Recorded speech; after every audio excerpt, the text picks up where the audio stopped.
నమస్తే,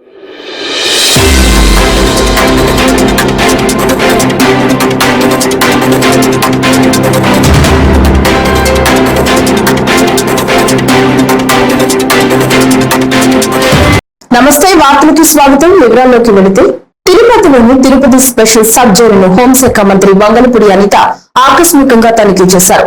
ఈ సందర్భంగా ఖైదీలకు కల్పిస్తున్న వసతులపై జైలు అధికారులను అడిగి తెలుసుకున్న మంత్రి ఖైదీల్లో సత్ప్రవర్తన మరియు పరివర్తన తీసుకురావడమే జైలు ప్రధాన లక్ష్యమని తెలిపారు. జైలు సిబ్బంది ఖైదీల్లో మార్పు కోసం కృషి చేస్తున్నారని అభినందించారు. 120 మంది సామర్థ్యం ఉన్న ఈ జైలులో ప్రస్తుతం 140 మంది ఖైదీలు ఉన్నట్లు అధికారులు వెల్లడించారు. కేవలం 70 సెంట్ల విస్తీర్ణంలో జైలు కొనసాగుతోందని గుర్తించిన మంత్రి జైలు విస్తరణ లేదా కొత్త భవనం నిర్మాణంపై ప్రభుత్వం పరిశీలన చేస్తున్నట్లు తెలిపారు. ఖైదీల భద్రతను పెంచడం ప్రభుత్వ బాధ్యత అని స్పష్టం చేశారు.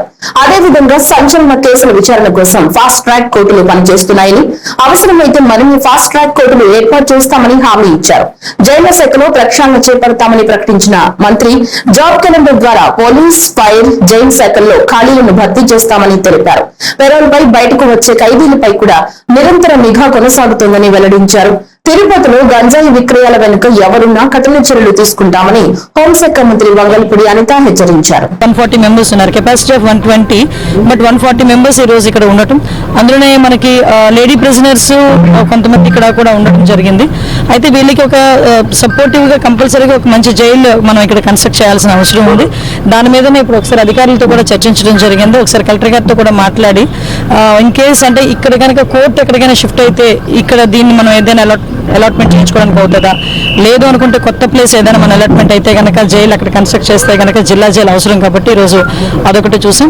ఈరోజు ఖైదీల భద్రత ఒకటి మా బాధ్యత కింద తీసుకుంటున్నాం. దానిలో భాగంగానే సుమారుగా ఈ చిన్న 70 సెంట్స్ అన్నారు నాతో పాటు విస్తీర్ణం అంతా కూడా 70 సెంట్స్, అందులోనే దగ్గర 26 నుంచి 30 CCTV కెమెరాస్ పెట్టుకొని కంటిన్యూ మానిటర్ చేసుకుని ఎక్కడా కూడా వాళ్ళకి ఎటువంటి ఇబ్బంది కలగకుండా చూసుకోవాలి. అట్ ద సేమ్ టైం వాళ్ళు కూడా ఒక పరివర్తన రావాలి. నేను ఇందాకే లోపలికి వెళ్ళినప్పుడు చెప్పాను ఒక మాట, హాస్పిటల్కి జైలుకి వచ్చిన తర్వాత మళ్ళీ రావాలని కోరుకోకూడదు, గుడికి వెళ్తేనే మళ్ళీ వచ్చి దర్శనం చేసుకోవాలని కోరుకోవాలి. అంతే తప్పించి హాస్పిటల్కి వెళ్ళినా అదేవిధంగా జైలుకి వచ్చినా కూడా ఎట్టి పరిస్థితులు మళ్ళీ రావాలని కోరుకోకూడదు. ఆ పరివర్తన అన్నది ఇక్కడి నుంచే స్టార్ట్ అవ్వాలి. దానికి మీరందరూ కూడా దోహదపడాలని చెప్పడం జరిగింది. ఈరోజు దాని మీదనే దానిలో భాగంగానే మీ అందరూ కూడా పనిచేస్తున్నాం.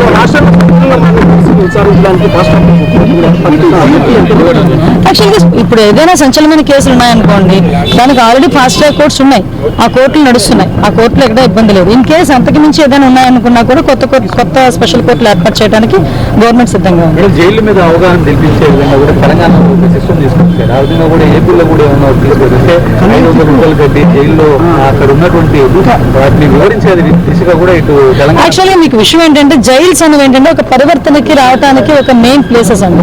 అందులోనే మీరు అబ్జర్వ్ చేసుకుంటే పోలీస్ డిపార్ట్మెంట్, జైలు సిబ్బంది రెండు కూడా వేరుగా ఉంటారు.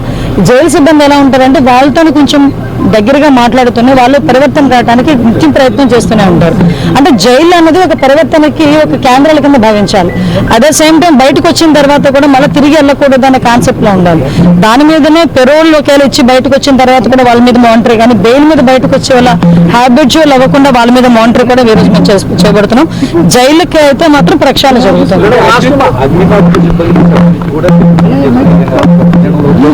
అన్నిటికీ జాబ్ క్యాలెండర్ పెట్టాం కదండి, ఇప్పటి వరకు అవన్నీ రిక్రూట్మెంట్ అంతా కూడా ఇప్పుడు జరుగుతుంది. గౌరవ నారా లోకేష్ గారు ఆ రోజు ఆదేశాలు ఇచ్చారు, మనం అందరికీ కూడా ఇన్ఫర్మేషన్ ఇచ్చారు.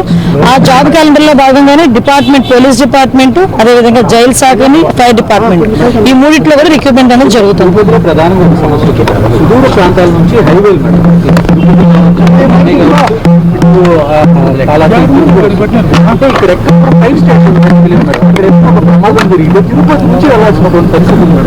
లేదు, దానికి సంబంధించి మొన్ననే రీసెంట్ గా నేను ఫైర్ డిపార్ట్మెంట్ వాళ్ళతో కూడా ఒక రివ్యూ చేయడం జరిగింది. డిఫెన్స్ డిపార్ట్మెంట్, ఫైర్ డిపార్ట్మెంట్ రెండింటితో కూడా. అందులో ఇలాంటి సిచ్యువేషన్స్ ఉన్న వాళ్ళ దగ్గర ఒక అవుట్ పోస్ట్ పెట్టి అక్కడ ఫైర్ ఇంజిన్స్ పెడుతున్నాం. ఏమంటే మీరు నమ్ముతారా, లాస్ట్ 5 సంవత్సరాల్లో ఒక్క ఫైర్ ఇంజిన్ కూడా కొన్న పాపాన పోలే. కానీ మేము వచ్చిన తర్వాత 270 కోట్ల రూపాయలు పెట్టి ఒక్క ఫైర్ డిపార్ట్మెంట్ లోనే ఈ ఫైర్ టెండర్స్ కానీ, ఆ ఎక్విప్మెంట్ కానీ అన్ని కూడా మేము పర్చేస్ చేసుకుంటున్నాం. మొన్న మొదటి విడతలో భాగంగా వచ్చిన ఫైర్ ఇంజిన్స్ అని గౌరవ ముఖ్యమంత్రి గారు ప్రారంభం చేశారు. కాబట్టి ఎక్కడా కూడా ఫైర్ ఇంజిన్స్ కానీ, ఫైర్ టెండర్ వెహికల్స్ కానీ లేవు అనడానికి లేదు.